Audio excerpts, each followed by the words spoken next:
L'église de Terre Sainte est en émoi à l'approche de la canonisation de 2 filles du pays.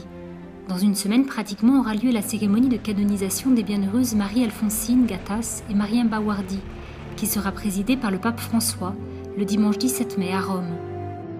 La santità parla arabo, sono arabe. La sainteté parle arabe, elles sont arabes. Nous sommes fiers, mais nous ne devons pas seulement être fiers pour nous-mêmes, parce que la sainteté est universelle. Si elles sont saintes en tout et pour tous, et leur intercession est en tout et pour tous. Sans aucun doute, elles intercéderont de manière spéciale pour la Terre Sainte. C'est pourquoi nous nous rendrons à Rome pour célébrer et pour prier, afin qu'elles se souviennent de nous, et elles vont le faire. 700 personnes venues de Terre Sainte participeront à la messe sur la place Saint-Pierre, ainsi que 800 chrétiens qui viendront du Liban.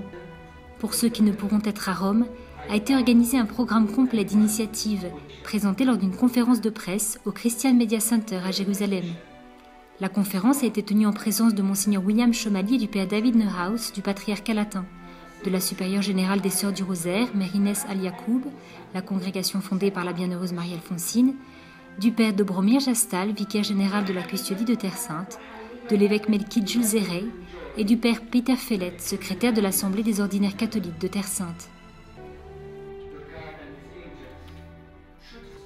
À partir du samedi 9 mai, messes, chapelets et veillées de prière auront lieu au sanctuaire dédié à Marie-Alphonsine dans le quartier de Mamilla à Jérusalem et au Carmel fondé par Mariam Bawardi à Bethléem, ainsi que dans son village natal à Ibilin en Galilée. Après les canonisations et jusqu'en novembre, seront célébrées des messes d'action de grâce pour les nouvelles saintes aux 4 coins de la Terre Sainte. Cet événement est une joie, c'est un grand événement. Il vient nous apporter de l'espérance et de la détermination pour poursuivre notre mission, pour porter notre croix avec joie et charité, pour servir nos frères et les aimer. 2 femmes, 2 sœurs, 2 palestiniennes. Toutes 2 ont vécu dans la seconde moitié du XIXe siècle. Les futures saintes Mariam et Marie-Alphonsine se sont données pour les petits et les pauvres de leur temps, au sein de l'Église et à l'extérieur. Cet événement est un signe, le fait surtout que les 2 portent le nom de la Vierge Marie. Cela signifie qu'est arrivé le tour des femmes dans le monde.